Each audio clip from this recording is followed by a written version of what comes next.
noite, meu irmão. Boa noite, minha irmã. Que alegria tê-lo aqui conosco na nossa Rede Século XXI. Seja bem-vindo ao programa Vida e Saúde. Hoje, eu excepcionalmente aqui no lugar do nosso querido Frei Rinaldo Stecanella. Frei, grande abraço ao Senhor, tudo de bom, muitas bênçãos em sua vida. Estamos aqui, aguardando você para esse programa Vida e Saúde, o programa que você faz parte. O objetivo? Que você tenha a sua vida com qualidade, possa gozar de dias abençoados, felizes. Como sempre, o programa traz aqui um profissional, um médico, um doutor que vem auxiliar você no seu questionamento. O tema de hoje é osteoporose. É isso mesmo, nossos ossos, calcificação, fraturas, enfim, tantas coisas que pairam, quantas dúvidas e quantas perguntas nós temos a fazer. Portanto, queremos que você participe conosco através do telefone. Liga aqui para a Rede Século XXI, lá no call center, nossos atendentes estarão anotando as suas ligações e você participando conosco. E participe também pela internet, através do nosso site, que você pode fazer as suas perguntas e estar aqui tirando as suas dúvidas. Quero convidar você, sua família, você de todo o Brasil, a participar conosco, a esclarecer e ter uma vida sempre com qualidade, com muita saúde. Portanto, Dr. José Carlos Barbi, nosso convidado de hoje, ele que é ortopedista aqui de Campinas, Paulínia também, esse nosso grande amigo estará respondendo as perguntas que você fizer e falando sobre o assunto.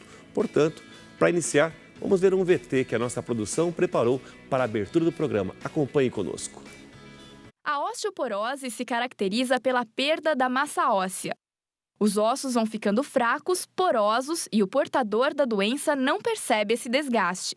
Isso porque a osteoporose não manifesta nenhum sintoma. A osteoporose ela é uma doença metabólica, é uma doença dos ossos. Nós estamos vendo aqui um osso normal e um osso aqui na lateral já com sinais de osteoporose, onde a parte esponjosa ela fica bastante porosa, fica frágil, fácil dela quebrar. O grupo de risco envolve principalmente mulheres pós-menopausa, de pele branca, sedentárias, com baixa ingestão de cálcio. Dona Maria Alice se encaixa nesse grupo.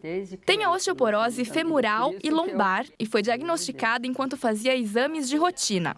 Quando soube da doença, a aposentada imediatamente mudou alguns hábitos. Fazer exercício assim, na medida do possível, o máximo que eu posso, e tomar medicação, né? Eu procuro me alimentar com tudo que é de bom, né? E bem saudável, e com leite, iogurte, queijo branco. Além dos derivados do leite, existem outros alimentos ricos em cálcio, como legumes e verduras, feijão, cereais e alguns peixes como salmão. Nós precisamos, em média, ingerir por dia cerca de 1 grama de cálcio por dia. Então, o que a gente tem é esse 1 grama de cálcio por dia e cerca de 800 unidades de vitamina D, que isso nós podemos adquirir na alimentação ou também através do sol. O sol é um dos fatores que colaboram no combate à osteoporose. A exposição solar ajuda a sintetizar a vitamina D, fazendo com que o cálcio se instale nos ossos. Por isso, apenas 15 minutos de sol e uma boa alimentação ajudam a prevenir a doença. Cuidados que Dona Maria Alice conhece muito bem e ela aconselha. Próximo à menopausa, pelo menos, né? Assim, beirando os 40 e pouco, perto de 50 anos, fazer densitometria óssea para detectar, né? Tomar as medicações que for necessário, né? E sempre tomar sol e o cálcio, né?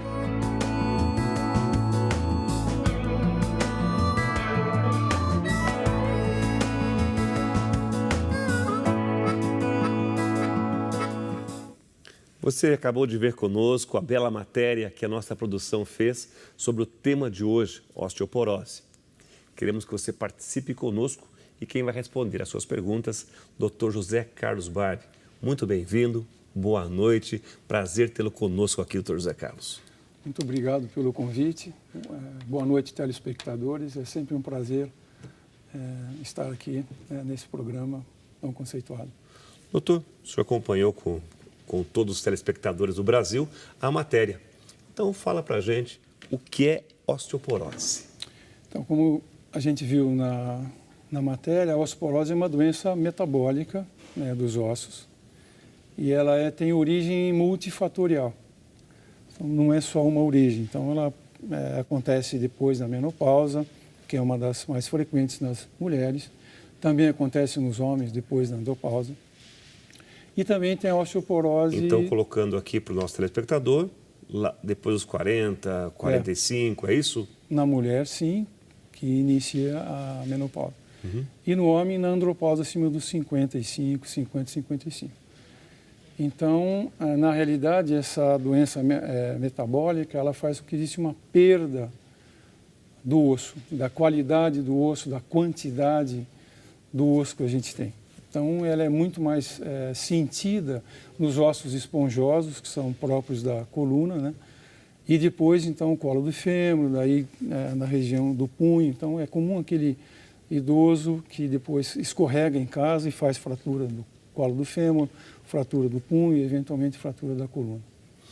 Quais são os sintomas da osteoporose, doutor José Carlos? Na realidade, a osteoporose é uma doença que caminha de uma forma silenciosa, né? Então, normalmente, no nosso organismo, existe uma retirada do cálcio, uma aposição de volta desse osso. Então, o osso está em constante movimento, né? Tira o osso e põe osso. E com o passar do tempo, a partir dos 35, 40 anos, alguns fatores podem diminuir a atividade de colocar o osso ou aumentar a atividade de retirar o osso. E aí é que surge essa doença. Muitas vezes a osteoporose é descoberta com uma fratura com trauma mínimo. Às vezes o paciente ele escorrega, cai em casa, por exemplo, e faz uma fratura de coluna, que é o mais comum. E aí vai para os procedimentos médicos de diagnóstico, com muita dor nas costas, e faz os raios-x, e a gente consegue identificar uma perda da densidade do osso no raio-x. O raio-x não faz o diagnóstico de osteoporose, o raio-x ele induz a gente a investigar causas de osteoporose. Doutor, o senhor falou o que é e quais as consequências. O senhor falou da questão do homem e da mulher, menopausa, andropausa. Pode haver também, antes desse período, uma criança, um jovem, um adolescente também chegar a ter osteoporose? Pode. Isso fica na dependência de medicamentos. Por exemplo, existem algumas doenças que são tratadas com um remédio que é comumente conhecido por corticoide. Se esse paciente toma mais que 5 miligramas de corticoide por dia, metil ou prednisolona, enfim, é o nome, por mais de 3 meses, ele já tem que ser investigado uma possível início de uma osteoporose, independente da idade, né? Obviamente, quanto mais velho, quanto mais se aproxima dos 50, 60, muito mais fácil de se diagnosticar isso.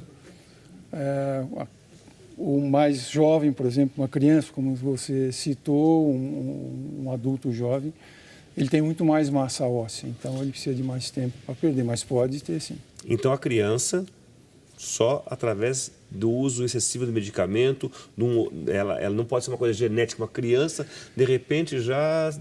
Então, por isso que eu estava dizendo no início, que é uma doença de origem multifatorial. Então, existem algumas doenças congênitas, por exemplo, a osteogênica imperfecta. Então, é um osso mais poroso, ele se forma de uma forma deficiente. Então, é uma forma, não seria uma osteoporose, mas é uma forma de um osso fraco.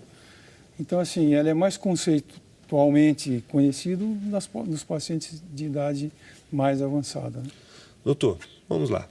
O que a gente faz? O que pode... Ali a gente viu na matéria, alguma coisa da alimentação, sol. Já começando o programa, daqui a pouco nós temos perguntas do Brasil inteiro que vem para o senhor responder, o povo também vai perguntar na rua. Mas agora, o que as pessoas... O senhor pode falar para o nosso telespectador, você que está nos acompanhando em casa aí, atento ao programa, quais as dicas para a pessoa evitar a osteoporose? Na realidade, a osteoporose, ela depende muito do ganho de massa óssea que se tem na infância e adolescência e o adulto jovem. Né? Então tem que se cuidar, né? Se você quer prevenir uma osteoporose no futuro, você tem que ganhar bastante massa óssea enquanto jovem, enquanto o osso está se formando. Uhum. Né? Porque depois existe um envelhecimento natural das células e, obviamente, elas começam a funcionar de uma forma mais lenta e com isso é que causa todo o problema. Mas eu acho que uma forma de se prevenir a osteoporose é ganhar uma boa massa óssea e isso se consegue com boa alimentação, com exercício físico, enfim. O que normalmente hoje em dia a gente não percebe, né? Com a propagação de videogames, a criança hoje, em vez de jogar um futebol lá no sol, tomando os raios solares, acaba ficando jogando um futebol em casa no videogame. Não que eu seja contra o videogame, eu acho que ele desenvolve a cabeça também. Mas eu acho que tem que haver um equilíbrio entre o exercício saudável. Boa alimentação, fundamentalmente. Atividade física. Ali estava falando um pouquinho de tomar sol também. O sol é importante porque aqueles 15, 20 minutos de sol, é um sol da manhã, um sol das 8 às 10, ou das 8 às 9h30, é um sol que os raios ultravioletas do sol é que promovem a sintetização da vitamina D na pele. A vitamina D é muito importante para que haja absorção de cálcio no intestino. Então, você toma o cálcio, se não tem a vitamina B, não absorve. Então, não adianta nada. Então, ele tem que vir junto com a vitamina D. A vitamina D existe nos alimentos, a vitamina D pode ser a vitamina D vegetal ou aquela sintetizada no ser humano. Então, você toma o alimento ou a medicação com cálcio e precisa ter vitamina D para ser reabsorvida. Ela intermedia essa absorção. Doutor, quais os ossos que mais frequentemente se fraturam decorrente da osteoporose? Essa pergunta o senhor irá responder após o nosso intervalo. Vamos sair para um breve intervalo, enquanto você liga, manda seu e-mail, participa aqui conosco. TV Século XXI, programa Vida e Saúde.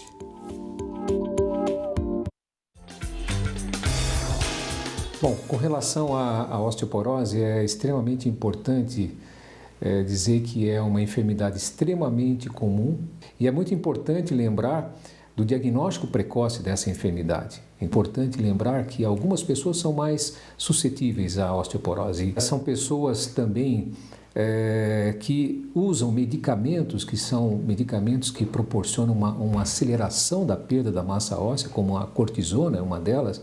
Muitas pessoas usam para reumatismo, para doenças pulmonares, para doenças cutâneas, usam o corticoide. O corticoide acelera a perda de massa óssea, né?